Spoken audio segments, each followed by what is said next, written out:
Hello everyone, this is Kat, and welcome back to the channel with a Crossout block or slash update patch note review, as well as a little bit of in-game stuff, because this is a map update 10.70.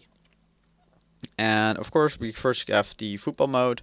It does look like they have a slightly different car model for this one, but it's gonna be just like all the other Steel Championships we have so far, as in a 3 versus 3 format, 5 minutes. If you have 5 goals, you will win, or if you have more goals at the end of the 5 minutes. And in a regular a regular time, you get overtime, which is an additional 5 minutes. And then the first one to get score the first goal that is the winning. So we got a bunch of rewards, one of which I missed on the dev blocks in dev server, which is this trophy, which is an epic rarity decor. So pretty much just like all the other decors that have been added. Here you can see the rewards for this, playing this mode. The third half back, or the third time back, is gonna be a returning pack with WWT1, bunch of chords, some decor, and this Vuvuzela legendary horn, and also the 2 flares. Of course, we have the new map Crater, which we'll take a look at in a moment, and of course improvements on Nameless Tower Fortress, which I've tested a little bit with a contact of mine in game, and it doesn't really change it visibly. It's mostly noticeable in how you drive around, because cars that have a very low underbelly are less likely to get stuck on Nameless Tower and Fortress now. Other than that, Broken Arrow and Ship Graveyard got some decor updates on the outside of the map, with the exception of Ship Graveyard, which actually got something else as well, which we'll go into in a moment. And overall, LDW Gorge is a majorly changed map according to the dev blocks and like the evasion changes, which I will go into on a separate video, so I'll not show that one. Our Lost Coast is also something that's not really worth showing. It's only external decor changes and a new tree around the area where the spawn was. Now, there's a lot of reworks of how things work, but first I'm going to go into the changes of the maps, and specifically Ship Graveyard, because that's the only one that had a major change. So I'm going to go into the custom. We got my contact here is sad, and we're just going to grab it right here, Assault, and we're going to go and grab Ship Graveyard, which is again the one that got the change, and after that we'll be going on to the new map. So if you look at the map, of course you did get some map like the visible map change, but you can see this new black block right there, and that is because they actually added a new piece of ship on this one. So we're gonna go and drive over there with this really large stick, which is actually the thing was which I tested it to see if this thing would get stuck anywhere, and it still does get stuck because the change is really minimal to just smoothing out the terrain a little bit. That's really all they did. But here they added is a new piece of ship which you can actually shoot through if you're actually on this side. By the way, new change of the sound of the Reaper. I might actually be last patch. Don't remember because I haven't used Reapers in a very long time. But that's now the change sound basically, and yeah, this is going to be providing a little bit cover of the people that want to go over there. Overall, want to snipe when getting shot at from the other side, which is where Dinger is at right now. You can see his flame puddles of catapult.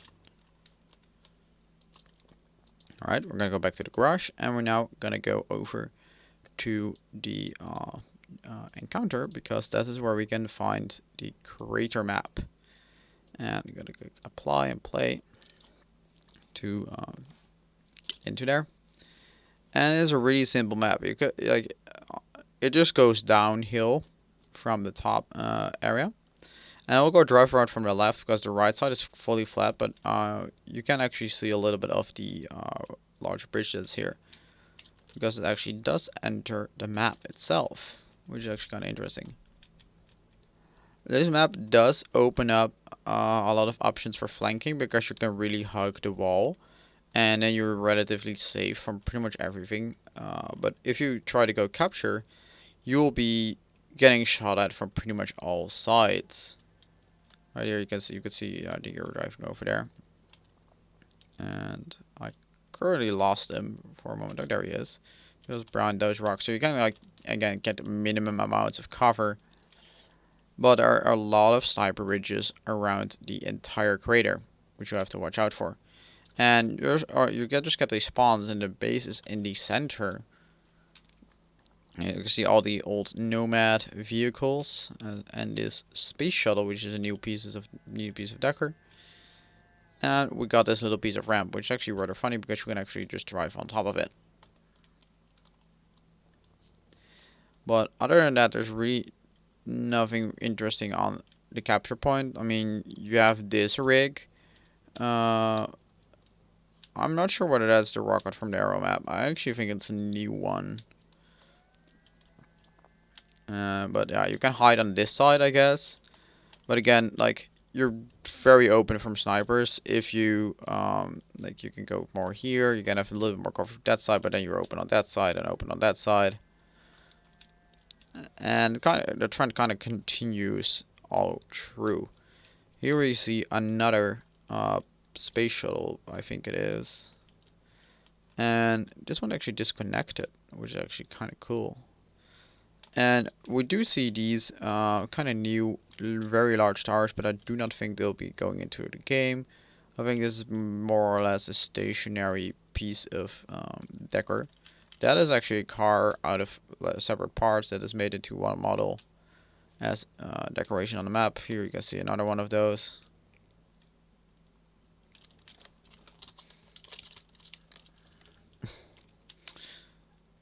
And yeah, again we got some cranes.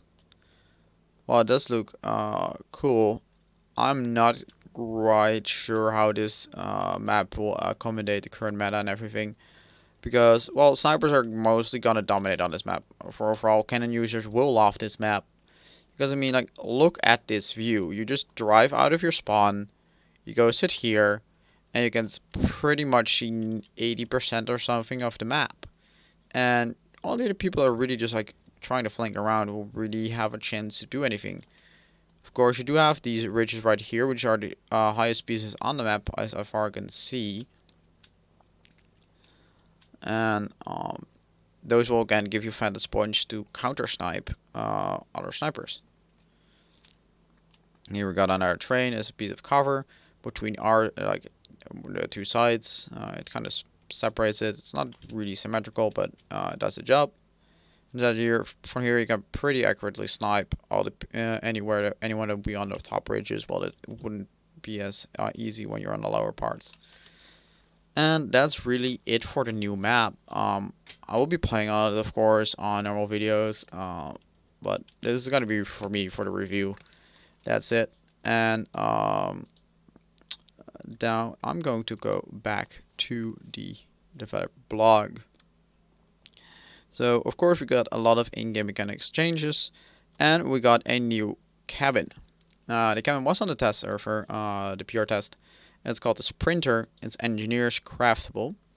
250 power score as always, and it is a medium cabin, so it does not replace the Duster, which is kind of a bummer.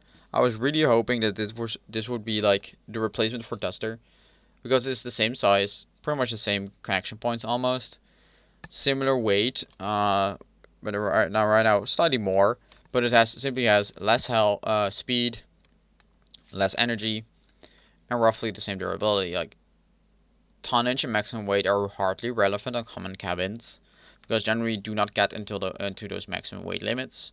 But the 9 energy versus 8 energy is a very big difference, because it means that you can have 12 energy, which is a pretty key amount, like 3 and 4 energy rares or 2 6 energy legendaries. You can carry on this thing if it had 9 energy, but you cannot do that with 8, because then you would have to carry an Apollo, which would be way too heavy compared to the gas generator. So I do hope they revise this cabin to become a light cabin, because currently it is pretty much useless, honestly. I mean, it's a small cabin, it's a fast cabin, and it might actually like shake up the newbie meta in that it can become the new best cabin of theirs. But not really. Otherwise, I would see using it. It definitely does not replace the Duster in any way. And of course, the Duster, the only reason that's not used by everyone is because it's a rather expensive cabin, and the low level players do not have that kind of money. So you only see it on higher level players that come down to that kind of power score. Anyways, new changes to challenges, as well as the number of received and procedure for obtaining structural parts have been improved. For high level players, additional components will appear in stock automatically. I'm not quite sure what they are referring to this exactly. I will actually look into my game later on and might actually do a separate video on how all this actually goes to work, but apparently they changed some ways of how to get parts, and maybe you move some high level parts to lower levels or something. And now the market only becomes available after you reach the 8th reputation level in the engineers faction. So it means you have to grind to level 8 before you can start buying your first rares, because generally it's not worth crafting, which is something I do not really like. Level 5, fine. Level 7 even, okay. But level 8 is just a little step too much, because after your 2 hours like first grind on your first day, you're generally around level 6, 7 and not 8. So it means that you cannot ever get your first item on your first day basically, unless you really grind a lot on that day. So for the 8th level, or only those parts that a player can craft or use at current level are displayed on the market. So higher buying, selling, crafting parts that look at higher levels is not possible at all. Inclusion of a pack of high level parts will allow using them, but trading will still be unavailable until the required level of reputation is achieved. So that means that if you're a fresh level account and you try to sell, like you buy a pack and you want to sell all the items to like buy yourself into high level gear, you cannot do that because you're simply limited to that by the game right now. It's gonna be more interesting because people that try to pay to win or whatever they think they're doing their way into the game very early on, they will have to use the parts that are provided to buy them by the pack only, and generally the pack items are not great combinations. And generally, for example, if you have the legs from the Acronophobia, you do not have any epic weapons to accompany it, and you'll be undergunned. Just for an example. Now, epic rarities become available at level 10 of engineers, which is pretty fast, which is good. Legendary at 14. Generally, I think legendary should be available at like, okay, level 14 to test drive them. That was how it was before, but I think like trying like actually buying them. Okay, like it's a fine level. Uh, but legendaries would probably fit better at like level 15 or 20, maybe even. And exceptions, of course, are decker, paint, stickers, and other entities whose crafting issues is not limited to the current player level. Now, instead of all the get the cabin, shotgun, machine gun, cannon, etc. missions, the mission get the scrap metal is added. Like all the other ones are removed. And now all the common parts are craftable, and they got an increased amount of scrap received after each battle. The limits, for example, for the maximum of vehicle parts as new levels of reputation were obtained. So level 3, the limit is now 29 instead of 25. And it goes up from level 5 from 37 to 30, like plus 7. Here we got plus 8, plus 10, plus 11, 12, another 12, here 12 again, and 12 again. So overall, you can get up to your 80 part limits way faster at level 25 only instead of level 30, which is also a very nice thing. So I am not sure how this adds up, because if the scrap received does outweigh the amount of like loss from the more valuable parts that you can sometimes earn, so like the fuel barrel, the avia booster, those are more valuable parts that you can get in normal missions, and it can really boost your earning. But it was always random, so I hope that does like balance out in the end. But I am aware of the risk that right now there's no big influx of common items, so common items might become more expensive. Um, do not take my word on it. Like I'm not saying I'm not promising anything, so do not go and try to like go into stock market mode and buy 100,000 freaking fuel barrels or something, because I'm not guaranteeing the price will actually rise. I'm speculating they might rise because there's going to be a lower availability for them. All right, so there are changes to the daily missions. So instead of they consider the following challenges: take part in one mission or raid. Well, a bunch of them. The total amount of scrap time for the completion of all challenges remains the same. And then new daily challenges will take effect on Tuesday, June 23. To each amount of daily challenges, we've changed the weekly challenge. Now it's complete 42 daily challenges per week instead of 25, because supposedly we had way more. But that's actually kind of a problem at the same time, because like this one is only if it becomes only available only after you achieve the one with 2 victories. And in raids, you're gonna get the 2 victories if you already did the 1, so you're gonna have to do a total of 3. And here it's gonna be a total of 5. And this is instead of daily login, you have to actually do a mission or raid. You get another 5 victories for a specific weapon, which I kind of stress out, which is very hard to do for especially lower levels. Doing the market, okay, fine. Even if it's just selling some scrap metal, sure. And complete 3 and 5 daily challenges, which is like, okay, 1, 2, 3, and 1, 2, 3, 4, 5. Like you have to do all of them to get these 2. And since it's currently 1, 2, 3, 4, 5, 6, 7, 8, 9, 10, you actually have to like if you do not do that one, and let's say you don't do those 2, so you would have 7 a day, then you would be at 49. So you do have to like do a lot of these. You need to do at least 6 of them a day on average to actually get yourself the crate. So that would be, let's say, just like take part in one mission, achieve 2 victories in battle, get a victory in raid, so that's 3. Then 4, I guess, more victories and missions. And on here you would be number 5 because you have to repeat those challenges, and you buy yourself on the market. There you goes your 6th one. So you do not actually have to do the particular weapon ones to actually get your weekly crate, which does sound good. But I do wonder how much time it will actually take to complete all these on a daily basis. And generally I say grind 2 hours a day, because that's basically how you get the most out of your grinding time on average. And as long as these are all completable within 2 hours, it should be good. Alright, they changed some faction blueprints as like some other things. Now exhibition, auto assembly, part upgrading code drives and exchange of engineer drives are gradually available up to level 10 on the engineer's faction. And also joining clans is only for level 10 or above. Again, there's not possible to like buy your way into clan wars this way. Alright, upon reaching the 7th and 10th reputation levels, so the 3rd reputation with the other factions, the players issued an exclusive coupon, which gives you the right to produce 1 rare part on the workbench of this faction for free. I guess it gives you some small profits, like it can give you like 2-3 coins profit across the board. Pretty top orders, that's gonna be worth it, honestly.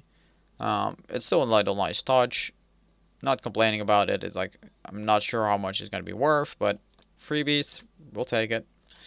And crafting times of rares have been reduced to 15 minutes from an hour, which is very, very great. Common workbenches are made instantly, which is also very great, because the 3-second cooldown was always so annoying to wait on. And now they're just made instantly, which is great. Still, do not suggest making most of the common items.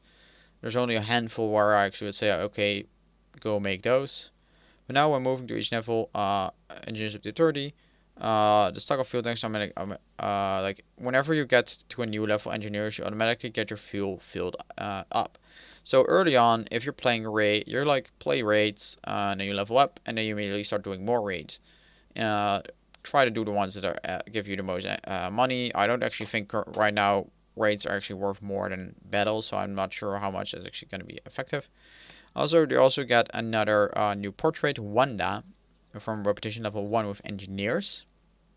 All players with a current level above level 1 will automatically receive it during this day. Now, of course, we have the CK changes that are already noted before. Now you got CKs that are replaced with special containers. When you open each container, you can select a change, reduce one of the CKs. We'll actually check that out in a moment. And please note the extra CKs as rewards for tournaments cannot be exchanged.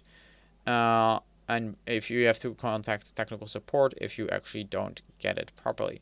So let's go into our storage, and they should be right here. Okay, right here you can see a lot of bunch. Here's Kevin CK. Wow, that's a lot of them.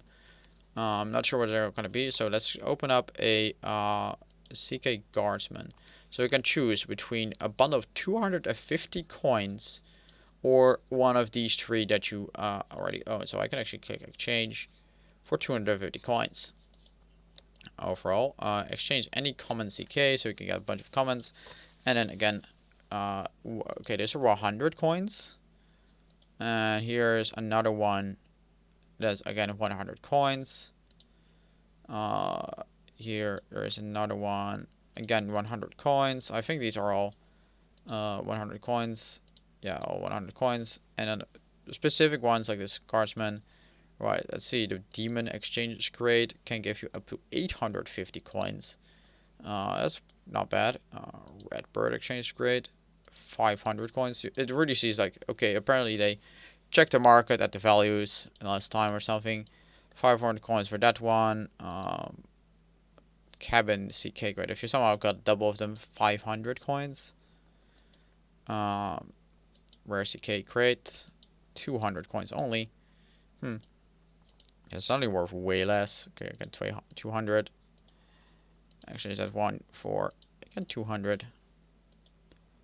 Here we got 200 coins, and Epic CK crate. If you actually got them, you can actually get this one. You can actually change it for a legendary one, which is kind of interesting.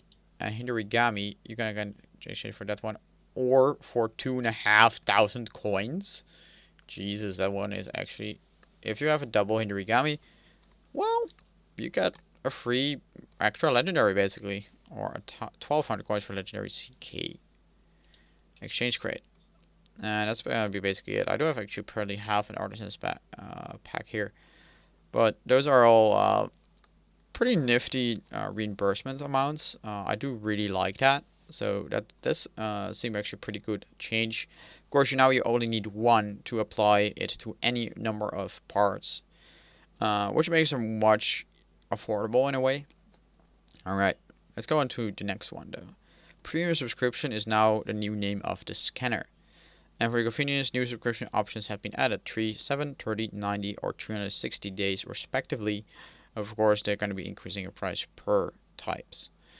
Okay, Free For All has now new maps added to the rotation: Wrath of Khan, Sandy Girl, Fortress, Old Town, Thermal Power Plant, Sandy Valley, and Nameless Tower. Big Bad Scorpions gets the new Station 17, Founders Canyon, and Desert Valley maps. And now, if you win a race with your car, have a fuel barrel or fuel tank, and you quit the mode before it ends while you win, you get fuel. Don't know why it wasn't before or what exactly how that worked out. Well, apparently now if you win the race and then just quit immediately, you will get your fuel. Okay, the following maps have been added to the rotation of the mode Bedlam: Rock City, Nameless Tower, and Bridge. I'm pretty happy with Rock City because it's a great map to just like derp around with skinners, trying to climb everything, which is really fun. Invasion, I'm gonna just skip over that because we're gonna do a separate video about that. Okay, race. Perimeter breach, your cargo durability. So it's gonna be harder to actually defend it because of course you have to defend the cargo. So for 33, 25, 20%. Let's qualify gun in 2 minutes. At the normal difficulty, the truck's durability is reduced by 9%. Again, something you have to defend. Data theft. Normal tower durability reduced by 25% and hard durability reduced by 20%. Steel cradle. Durability of the leaders is reduced by 20%.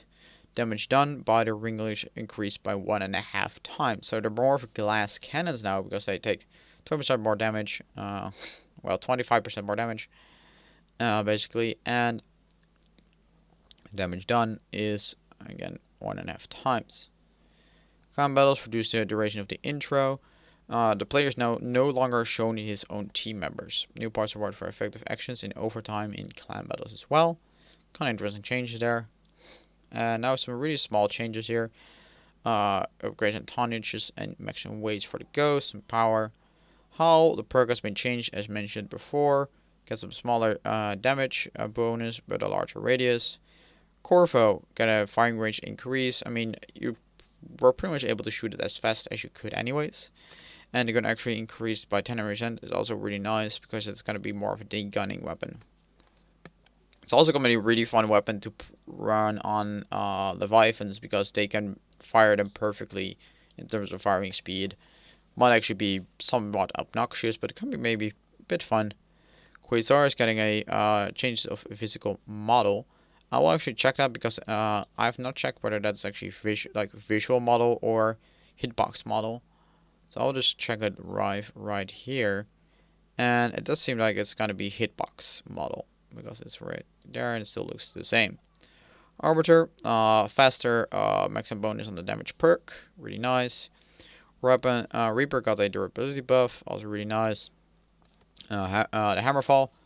Now, they reworked Hammerfall. They did call it Hammerfall. Remember the last time? They called it Hammerfish.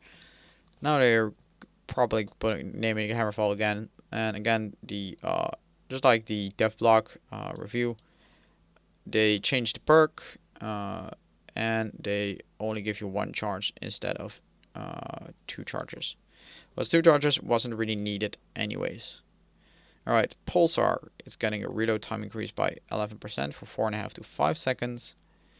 And also some small other changes. Decker items here. Neutrino, 8% higher zoom of the medium zoom level. Now, surveys. You'll be invited to part of surveys to prove the quality of the game and their feedback to the development team. If you refuse to participate in surveys, you can also go to general settings in the game and enable the surveys anyways. And they also updated the interface showing the current durability of the armored vehicle. The scopes now have information about their zoom, which will actually just show you guys real quick. So if I can actually find them again, right here they are. So zoom is 6.5 times on the horizon and 4x to 8x on the neutrino. Pretty simple numbers, but pretty nice to have them actually there. Now, servicing custom battles, as well as drones and turrets, are highly colored frames that are visible through the objects of environment. So if you spectate in custom battles, you actually basically get a wall hack. Now with each action from adventure mode, you get a result screen. And some other storage interface the current parts currently in use. We'll saw that one on the dev server. And leader of a group will see the nickname of a specific player who currently cannot fight in the notification. So if somebody is actually having a problem with something, I cannot actually join the match with you. You actually see a notification who exactly it's going to be. Ooh. All side of machine guns in the game are transferred to the new system. The sound of a machine gun is no longer a one pre-recorded loop. Each shot is formed from separate sound files. This gives more variability and reduces the likelihood of sound artifacts. That's nice. Other option to disable the audio of the stun effect. I mean, option that allows you to turn off the playback of all sounds. So, very cheap computers, it's going to be better on there. Other option to limit the number of simulation played sounds. Again, improved on budget things. And here said the Reaper and as well as the Equalizer have a changed sound. So we're actually going to grab ourselves an Equalizer as well real quick and see how it sounds now. Can just take off the Reaper as well. And that's going to be our new minigun. I'm not sure which one I like more, the old one or the new one. You do still hear the barrel spin, which is nice. This definitely sounds more beefy, but they're still really fragile weapons, definitely. So, well, that said, I think that's pretty much everything. They changed small bits in the HAL model, appearance of fire portals, small effects of Spectre, Fatman, Reaper, Mandrake, shell and bullet flies are improved, and then there's a whole bunch of bug fixes. So we're not canceling the change to the Scorpion. Uh, they still are wanted to change it. They're just gonna do it slightly differently. Hover inertia is also delayed. They are still coming, but they're gonna be later. There's gonna be a bunch of hot fixes right there, and that's pretty much most of it here. I got the bug fixes. Yeah, the haul. I wanted to show you guys real quick. How much is actually changed? I don't think I actually changed much. There's actually one part that I actually did not check in terms of the patch thing. It doesn't really seem changed much. It still doesn't really connect up right there. So they did make some changes to the model according to the patch note, but I don't really clearly see any differences. So that said, I think I'm gonna call it a day. It's really hot outside. I'm really melting here. Gotta grab a drink. So I hope you guys enjoyed as always, and I'll see you guys in the next one.